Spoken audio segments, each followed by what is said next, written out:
ધારીમાં police અને વકીલ સામે સામે આવી જતા મુસ્લિમ સમાજે આજે વકીલને સમર્થન આપ્યું હતું। ધારીમાં એડવોકેટ સલીમ જામ અને પીએસઆઈ વિરાણી વચ્ચે વાહનના પ્રશ્ને થયેલી બોલાચાલીમાં વાતાવરણ તંગ બનતા ફરિયાદો પણ થયેલી અને વકીલોએ કોર્ટ કામગીરીથી અળગારી રોષ વ્યક્ત કર્યો હતો। તે દરમિયાન ધારીના મુસ્લિમ સમાજે પણ આ બનાવને વખોડી એડવોકેટ સલીમ જામને પોતાનો ટેકો જાહેર કર્યાનું જાણવા મળ્યું છે।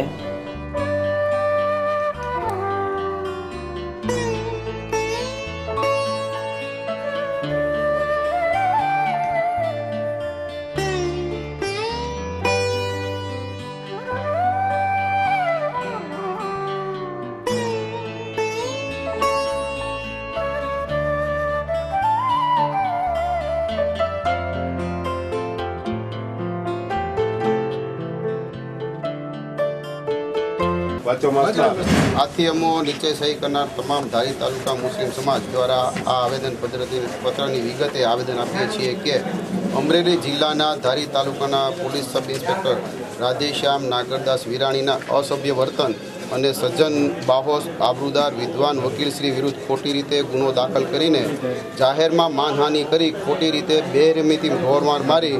મારકૂટ કરીને જેલમાં કસ્ટડીને લઈને ત્યાં પણ ઢોરમાર મારીને હેરાન કરેલ છે અને સત્તા અને કાયદાના જાણકાર હોય તો સત્તાનો દુરુપયોગ કરી સમાજમાં પોલીસની છબીને સરકાર જાણે કે ગુંડાગર્દી કરવાનું લાયસન્સ આપેલ હોય તે રીતે કરેલ અકૃત્યને ધારી તાલુકાના મુસ્લિમ સમાજ સખત શબ્દોમાં વખોડી કાઢે છે અને આવા કહેવાતા પબ્લિકના ભક્ષક બનીને જો કાયદાના જાણકાર આબરૂદાર માણસો ઉપર આ રીતે જાહેરમાં પોતાની વર્દીનો ખોટો રૂઆબ ઊભો કરી એક રક્ષકની છબીને ભક્ષક બનીને કાયદાના જાણકાર સત્તાનો દુરુપયોગ કરીને પોતાની મનસુફી અને મનમાની કરીને જો આબરૂદાર માણસો ઉપર આવું અપકૃત્ય આચરી શકે તો સામાન્ય માણસો જે કાયદા જાણતા નથી તેનું ભવિષ્યમાં શું થશે। સમય એડવોકેટ ધારી તારીખ 11/9/2012 રોજ 12:30 કલાકે વકીલ શ્રી સલીમભાઈ જામને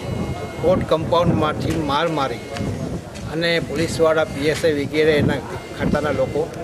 પોલીસ સ્ટેશન લઈ ગયા, ત્યાં પણ માર માર્યો છે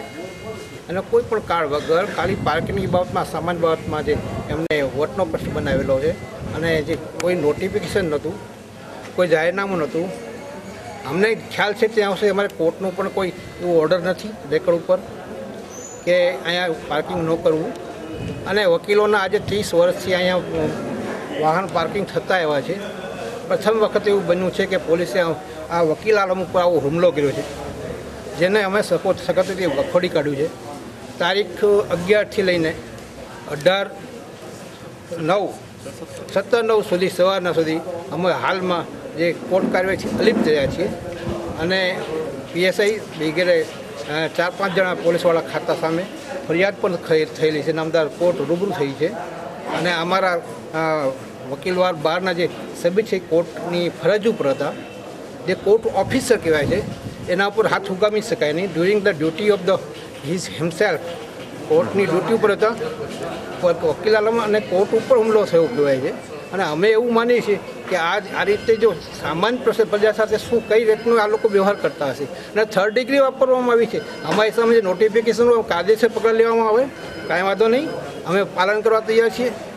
અમારી અટક કરવામાં તમને વાંધો નથી, અમે કાયદેસર પગલાંની કોર્ટમાં રજૂ કરે, જામીન પર છૂટવા લાગે। હવે જે છે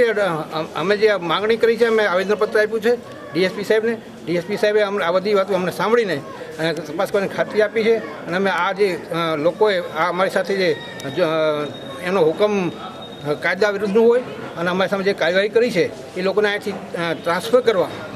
અથવા તો ટ્રાન્સફર નહીં તો એને સસ્પેન્ડ કરવા અમારી માગણી છે ને એ બાબતમાં અમે છે ને આવેદનપત્ર ડીએસપી સાહેબને આપેલું છે અને એ અમે બાર કાઉન્સિલ ઓફ ગુજરાતને પણ જાણ કરેલી છે, માનનીય દિલીપભાઈ સંઘાણીને પણ જાણ કરેલી છે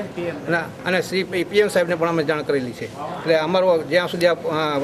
નિકાલ ન થાય પ્રશ્નો ત્યાં સુધી અમે ભવિષ્યના પગલાં જે છે આગળ જઈ નક્કી કરશું। 17 તારીખ સુધી અત્યારે અમે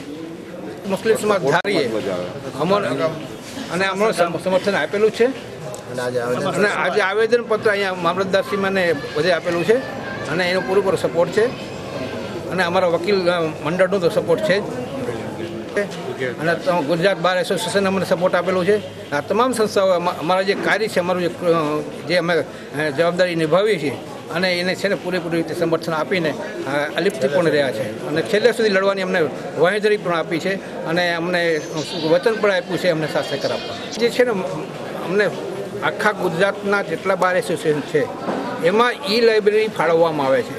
એ જે પબ્લિકના હેતુની બાબત છે અને એની બાબતમાં અમે જે અત્યાર સુધી ના પાડી છે હવે જે ઉપરથી અમને જે સમર્થન જે રીતે મળશે એના ઉપરથી અમારું બાર એસોસિએશન ઓફ ધારી અને અમરેલી બાર એસોસિએશન ધારી જે નક્કી કરશે એ પ્રમાણે અમે પગલાં લઈશું.